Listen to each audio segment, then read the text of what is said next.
Hello, everyone. I meant to get this video out a few days ago.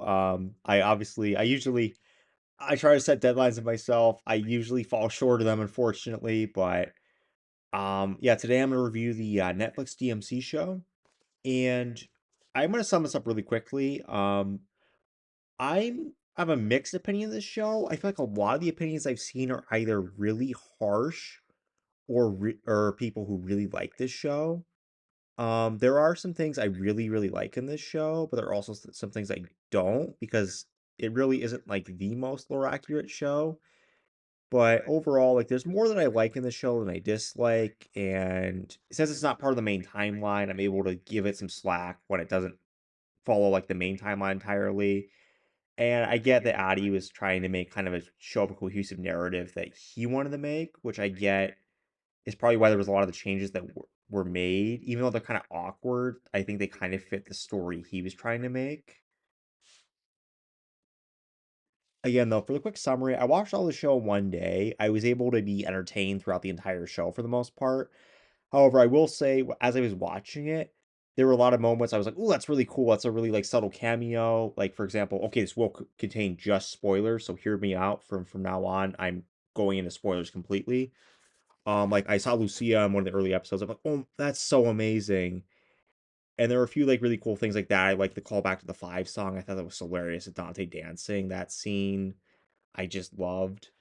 But there were some like other scenes where I was just like, that's not how that's supposed to happen. Why are these demons look like humans that I didn't like? And after the show ended, I was like, I wasn't sure whether to like or hate this show. Was I think really the main thing, but letting it sink in for like a few days to a week, I guess at this point, I like more than I hated in this show. I did think I thought the ending with the America stuff was some of the worst I've ever seen in a show. I was just like, no.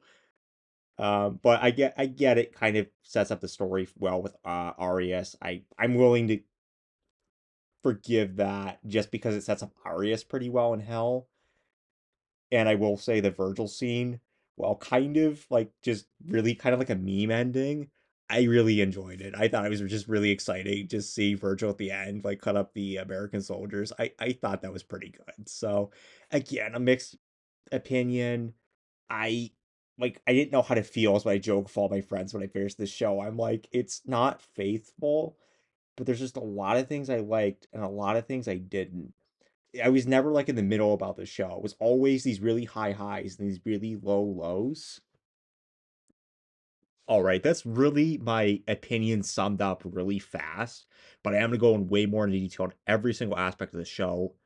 Obviously starting at this point, and I'll figure out where to start on the next cut.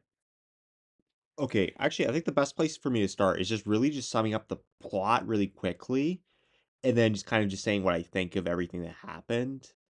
So yeah, I'm gonna try to do that kind of fast, so this video doesn't take like 30 minutes, but yeah, I'll get started.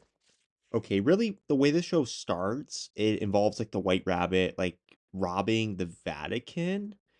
In my opinion, I like this scene, but it could have been better if they were robbing Fortuna, because who would have demonic artifacts in Devil May Cry universe? The Vatican possibly could, obviously, but I just think Fortuna would have been the best touch they could have done to the series. And maybe they could have had like, I don't know, like an Agnes or like the Sparta Pope. Can't remember, Sanctus, yeah, Sanctus cameo. That would have been really cool. That being said, though, this scene kind of sets up the White Rabbit in a cool way. So there's not anything to complain about. I just thought I'd just share what my fun idea would have been if I was in the writer room for this scene. And the overall setup is kind of cool, I will say, for that amulet plot line from DMC3 being repurposed for this storyline. I will say I prefer the DMC3 version with Virgil and Arkham working together, but I think it provides a good like motive for the White Rabbit, and I like it in the series. I think it does tie up pretty nicely. And I'll say like the Darkholm introduction in the series, it's I in the trailers I wasn't excited about these people at all. Other than of course seeing Lady again, but I was like I prefer Lady kind of being an independent, which ironically that's the joke is like the strong independent woman. I think Lady should have been a more independent woman, like, in my opinion. I think that really is the strength of her character. Yeah, I actually didn't mind the organization that much. I thought it was interesting with how they used the government plot line. Again, I wasn't the biggest fan of that, but they did make it work. And I think the task force, they characterized the characters enough, but they didn't like overdo their screen time to the point where you were annoyed with them. It was interesting just seeing there's some motive. Like it's kind of like why people join the US military, for example, was kind of interesting. Like they applied it to, oh, there's a demon task force and there's people doing this. And yeah, I thought it was fairly solid. Lady's outfit grew on me slightly. I thought I was gonna hate every scene that I saw her in the Darkcom suit, but actually I didn't mind it. I strongly prefer how she looks in game, but yeah, I thought this characterization wasn't bad. It was cool we were introduced to Dante. I liked the Cindy's Diner making the cameo. That was really fantastic for me. It was just it was just a cool scene as well where like the big demon attack happens to the place with plasma. And of course it was just funny just seeing the slow-mo scene. Kind of like I'd say I compare it to like the Quicksilver scene and like the X-Men Days of Future Past, right? I really enjoyed it. And I think my favorite joke in the series was that basically he just throws the guy, but he like lightly like puts Cindy down like on the ground with the saber. I just thought that was really funny. And I enjoyed the first Virgil cameo. It was nice that they obviously wanted to include Virgil in the show, but it didn't make sense to have him this early. So it was cool that they made him like plasma. And I enjoyed just seeing him like in the fire. He just looked really cool. All right, and sort of continuing the plot analysis. The hunt for Dante from Darkcom. It was, I think, necessary for Addie's version of the story. I enjoyed the humans fighting Dante. It was probably the funniest scene in the series where Enzo sort of betrays him. I thought Enzo was really funny in the series. He was actually probably one of my favorite parts. I don't think there's any comparison for him. You basically just knew what to expect with the character if you had any like faint idea of who he was. And he kind of reminds me of the Enzo and Bayonetta, funnily enough. So I enjoyed that. It was basically like almost if Devil May Cry and Bayonetta were the same universe. Like I think he's just a very similar character in both, but it was just funny. I like the fight scene where he fights the humans like stealthily, like he ties Enzo in the chair. I thought it was pretty funny. I like how he used like the poker, not poker, the pole balls. It was just a really fun scene to see. His fights with Lady, they're not bad, but I feel like Dante being weak in the show was kind of most apparent when he fights Lady. And I overall didn't like that. I think like two of them ended up with him being captured by Lady, which I think again it's good as a plot device for the show, but it's not really the Dante we're used to. But I'm willing to forgive it because like him in the beginning of the timeline, it'd be him like before DMC3. So I'm okay with it, but there was a couple times I'm like, Dante's a little bit stronger. And also the other thing I didn't like really like that much was that he doesn't know he's part demon. He denies it. And I don't know how with a superhuman healing factor and seeing demons and you not knowing who your dad is, I don't know how you couldn't even guess you're like half demon. I thought that was just really bizarre. I think the plot could have still worked the way Addie wanted it to if he just didn't know he was the son of Sparta, because that was ambiguous. Like his mom didn't tell him, "Oh, you're the son of Sparta," but it was just bizarre for me. Um, I did like it though when he got out of prison though and fought the bosses from all the DMC, couple of the DMC games. On his motorcycle. I do wish this is a minor nitpick, but I wish we got a scene of him like stealing the motorcycle. Like because one of my favorite scenes in an action game actually is Raiden when Denver's evacuated. He steals the motorcycle and he like spray paints on the ground with fire. I think it was with fire and steals. I just think that would have been such an hilarious scene. I actually think it was really well animated in this show, and I thought it was kind of cool seeing him fight like the powerful demons. His power level, I think, felt the best in this scene up until this point in the series. I loved to see him using the Agni and Rudra weapons. That was actually really cool. Like it was the One thing I gotta give this over the Madhouse anime is he does use a weapon other than Rebellion, Ebony, and his pistols. I guess his pistols in this, not Ebony and Ivory, in this show, and I enjoyed that. And I will say though, the one thing I didn't like about the boss demons is I felt like they could have animated the faces a little better. Like, I felt like the cheapest thing they did in the series, the animation, they didn't spend enough time on the demons' faces, which I like the animation in the series, but it was just wild. Like, the bodies of every single character and every other character's faces looked like they were like in HD as an analogy, but the faces would look like they're distorted in like 360 or 480p, which I think actually most of them don't look bad, but the Echidna, like she's the one I mainly had the criticism with the face. I was just like, she doesn't look great, but I love Echidna as a boss, so I was grateful to see Echidna in the show. And the next bit of the show is where kind of I have like my criticisms, like probably the strongest. It's where the lady gets like the devil compound of the rabbit. And it was just, I didn't like the demons really being like humans. Like that was probably, I think, the biggest problem any prior Devil May Cry fans had with this show. And I didn't like how they looked was a thing as well. Like I didn't like this change in the story, and they didn't look like the demons of Devil May Cry. Like I would have had no problem if they looked like traditional demons. Like say if the bug guys from Devil May Cry 5 were just having families and just wanted to live in the human world. That would have been so funny. Or like the marionettes, like they're very colorful, like trying to like have families and things like that would have looked cool. But they're just like weird, like alien looking horn.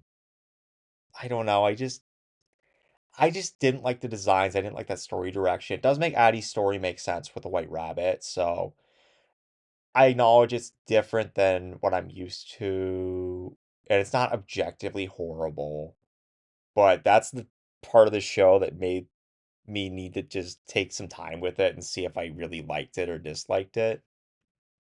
That being said, the lady fighting the demons in this compound was really cool. I enjoyed her fighting the boss demons. And also my favorite Echidna scene was like the her tail, like when she's like in her snake form, kind of going after Lady. It felt like playing Devil May Cry 4, and it again I didn't see Echidna's face, which I think made her more enjoyable in this scene. And then on the other side of the coin, of course, what Dante was up to with the plane scene. This one, the setup was more artificial with Dante's Devil Trigger, which I think a lot of people would have some criticism with, as opposed to it being more natural, like in DMC 3, with him losing the fight with Virgil. But it wasn't bad. It was interesting to see him like his interaction with the vice presidents are both prisoners. Like he's a I didn't like the government that much in this DMC series. I haven't talked about Baines yet, but I thought he was a fairly good character. He was really well voice acted, of course, by the late Kevin Conroy. So I think that was partially made him a character that I did enjoy. And I liked how confident he was. It was just cool, just Dante obviously being forced to fight Agni and Rudra. And this was probably my favorite fight in the whole series. I just really enjoyed it. When of course Dante breaks out, and of course Semi does his Devil Trigger, and I thought it was cool just to see like the homage where he partially awakens, and he looks like Nero. I was just like, that's a fun little gag and a callback to the games. That was pretty clever. And the one thing I will say about Agni and Rudra, though, is the fact that they have their heads still. I think it was ironic because, again, I thought the heads were the weakest part of the animation. I thought the fights were going to end with Dante cutting their heads off and them retreating so they looked like they did in Devil May Cry 3. I thought that was a real missed opportunity to sort of just like both kill them off. But um, yeah, I sort of enjoyed that Dante killing the one like in the plane and then his full Devil Trigger happening outside of it with him saving the plane passengers and obviously finish out the fight. I thought it was really cool. Again, I kind of critiqued his face in the Devil Trigger form, but I like the form in the series, and it was cool to just see him in animation with his Devil Trigger. And overall, sort of, I guess the rest that I really have to tie up is like the White Rabbit's motive and plot lines throughout the series. I sort of enjoyed him. Like, I thought he was good as a sympathetic villain. Like, I know it wasn't like the White Rabbit in the manga at all. But this is the character I enjoyed. Adi took a lot of liberties with, where he was trying to save the demons by taking them to the human world. And I think the biggest strength of the writing in the show is that the lady suspects that he's actually a bad person with how he's treating the demons, but it's kind of interesting that he does do bad things like experimenting on them, like stealing their blood to survive. But at the same time, though, he's really committed to his goals, and I'd say the good he does definitely outweighs the bad. And the show doesn't like paint him out like, oh, look what a horrible monster he is, and the demons are scared of him. It kind of sort of just plays out really well, where he shows like Dante, oh, this is what's wrong with the demon world. There's all this poison gas everywhere, and that's why we want to move here. And it made sense why he was pissed at Lady for basically just killing like lots of his people. And I did like the human twist. I thought that was pretty cool. I will say I think the sixth episode of this, I enjoyed the animation style and the story was kind of cool. But I do think it's the most overrated episode of this series. Like, yes, it was cool, but at the same time, I like to see traditional Devil May Cry as opposed to Hades Vision. But objectively, it was solid. But I'm not gonna spend too much time on it. I did enjoy though that like the last fight with Lady and Dante, I thought was fun. Like it was Kalina Ann though. The one thing I will critique is that it was sort of just there and it wasn't mentioned like at all. And Lady uses it only really briefly. I would have preferred to used it like more in like the last fight and it to be like acknowledged. Um, but I enjoyed Dante in the final fight. I thought his fight with Cavalier Angelo was pretty good, and liberally using the game's bosses, I did not mind at all because it's just a nice callback to the games. And also, Cavalier Angelo as a character was basically just in five, just had Trish inside of him as the reason he existed. I think there's no real character assassination with him. It's just like, oh yeah, he's just a boss to kill, and I was totally okay with that. And I enjoyed kind of the White Rabbit becoming like the final like boss demon human guy. Like, and I was really sad that like Enzo sacrificed himself. Like, I thought he was a really funny character, and I would have liked seeing him in season two actually. But I'm curious if they're gonna set up Morrison to help Dante. I think that'd be really cool as like his new agent. Like, because obviously I'd love to see Morrison. And the U.S. government, I didn't like as much with the Hell Portal because it's like they sort of just saved the day, and it's sort of over.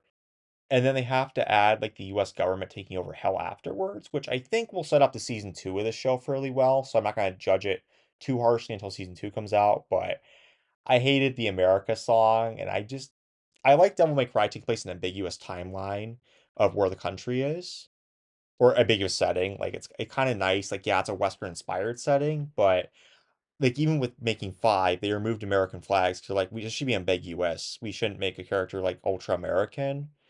And I just think that makes it more accessible for fans everywhere to enjoy it. And I think a lot of fiction, we need sort of just an escape from like the bad things that happen in our world.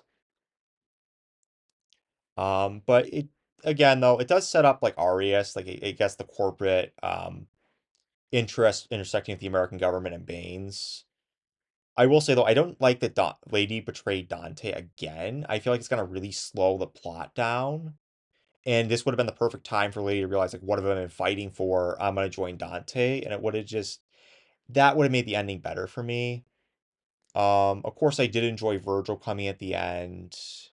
Yeah, it's kind of I not again big with the demons are not bad, and Virgil working for Mundus is kind of a strange decision, but I think it's fun. I actually like Neil Angelo as like his Devil Trigger. I think using both designs, his original like DMC3 design and that design is really cool.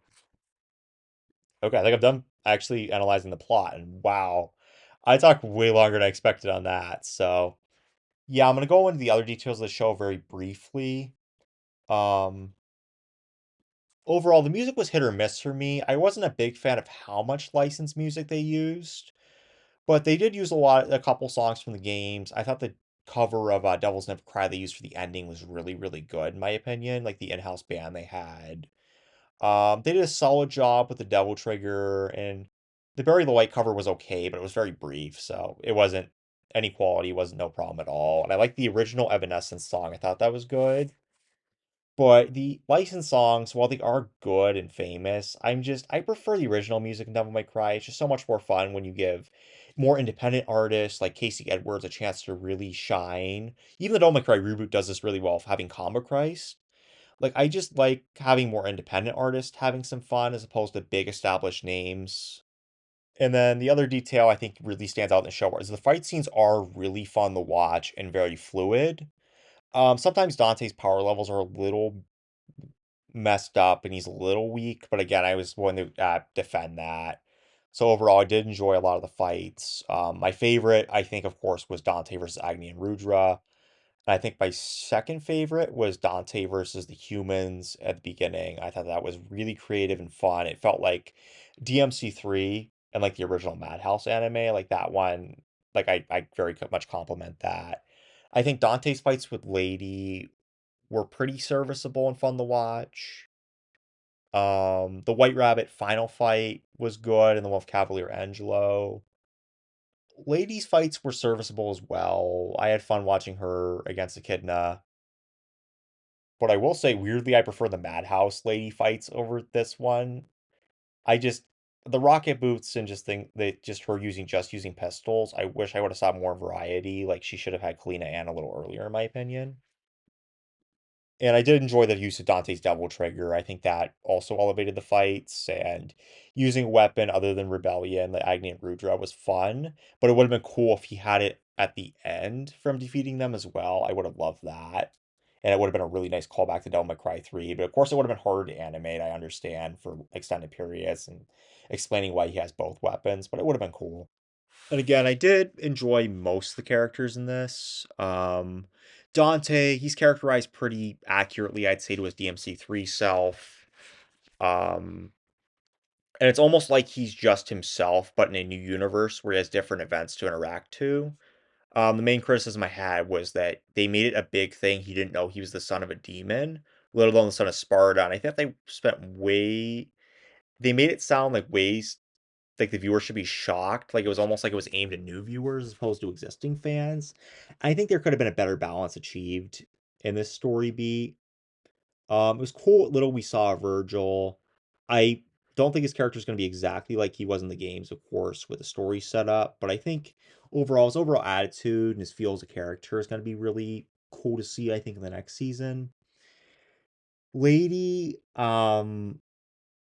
this is probably my least favorite appearance of her in an extended period. Like, I strongly prefer characterization in the Devil May Cry 3 and the Madhouse anime. I think just she's witty and funny in those, but she knows when to be serious, and she seems more intelligent as well. Like, for example, the best example I can say of this is her speech about Sparta in the beginning of Devil May Cry 3 is so beautiful and elegant. But in this series, they do the exact same speech, but it's just short, and she swears a few times in the middle, and I'm just it's it was just I can tell it was really intentional, and it was probably the worst bit of storytelling in this whole series. It was probably the most offensive the story got to me. Like I do have a mostly positive opinion of it, but it was like you could have just ripped her speech from Devil May Cry 3 and it would have sounded so much better. That being said, though, I think all three voice actors for these characters do an excellent job, even though they're not the original ones from the games. Of course, Lady's voice actress does change basically every appearance, I think, but I think the voice actress actually did a really, really good job. And then side characters, I thought Baines was solid. Again, I don't like the U.S. military government thing going on, but he was serviceable. White Rabbit, I thought, again, was a great villain. His motive was pretty interesting with the demons are kind of like humans story beats. I think he was the biggest part of that worked. I really enjoyed Enzo. I thought he's really good comedy relief. He was probably the most faithful to how he was in the DMC3 prequel manga as well. Like I think he was definitely the most faithful character. And it was just funny watching him interact with Dante and him sort of just backstab Dante, but Dante sort of expecting it, not even caring. I enjoyed that. And the last character I'm really going to talk about is Arkham. Arkham, I actually like. I haven't heard a lot of people talk about Arkham in the series. He's not in it that much, but I actually wasn't that much of a fan of how he was presented in this series. He seemed like way too sympathetic and friendly, which I know he kind of has that masquerade of lady as a loving father, but you don't see enough of him being like genuinely like evil behind the scenes. Like they almost make it sound like, oh, he got influenced by demons, and I'm not sure if I'm gonna like that direction. That's what they decided to go with him, but that's more speculative, so I'm gonna leave Arkham be for now. Okay, and I think that's basically everything. regarding season one of the series. I am hyped for season two. The setup was in some things I didn't like half of it, but I like the other half of it. I'm curious where they go. I'm excited. Fully expect to see Lucia in the next season. I think she's going to be handled really well in the series. I want to see Dante and Lady team up. I want to see Lady betray Darkon, which I think should have happened in this end of this season. I have my one worry with the second season is going to be slowed down because they're going to have to mix up the Darkon scenes with Lady in them. I'm sure Virgil's going to be fun to watch. I'm excited to see how Mundus is voiced in this series. And I do think I'll probably prefer the second season over the first. And overall, I have to say, like, my overall score that I'm going to give this series right now is a 7 out of 10. Badass. I was between the 6 and 7 range, but I decided 7. I want to be as generous as possible. Again, everything I liked was pretty strong, but there were a lot of things that I was kind of disliked again, like the changes to the plot. Some of the characterization was a little off, and yeah, like, I always will prefer a faithful adaptation, but I did really like the action scenes. The voice acting was pretty good. The music, for the most part, was pretty good. I think they have a good foundation for season two. And yeah, that's really all I have to say about the series personally. I will say though, I had two really successful polls of you guys that I thought I'd share at the end of this. I think honestly, it's probably the best part of my review, and it's all thanks to you guys. I mean, the responses to my polls were both ridiculous. And I think this might be the only video on the platform that has this many like votes into what you guys actually think. So I cannot thank you all enough again. I love the participation in the polls. I love the diversity of opinions. And I love just responding to you guys in the comments, especially there. But yeah, it's again like the tens, really tens of like I'd say combined between the two polls, it was about like 30,000 people in the sample size. So yeah, I think this data is gonna be really cool to analyze. I'm gonna get to it. So it seems like most of you guys prefer the Madhouse adaptation like I do. But it is pretty close. Like at least over like 43% of you preferred the this adaptation. I'm really happy this adaptation has a lot of fans. Even I liked a lot of the scenes in this show, so I thought that was kind of cool.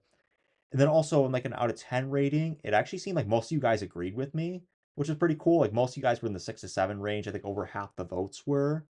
And then there was a decent amount of people who really liked this show and I'm really happy for. Like, yeah, I think that if you like this show, you're not going to be disappointed by season 2 as well. You're going to have lots of Devil May Cry content to love.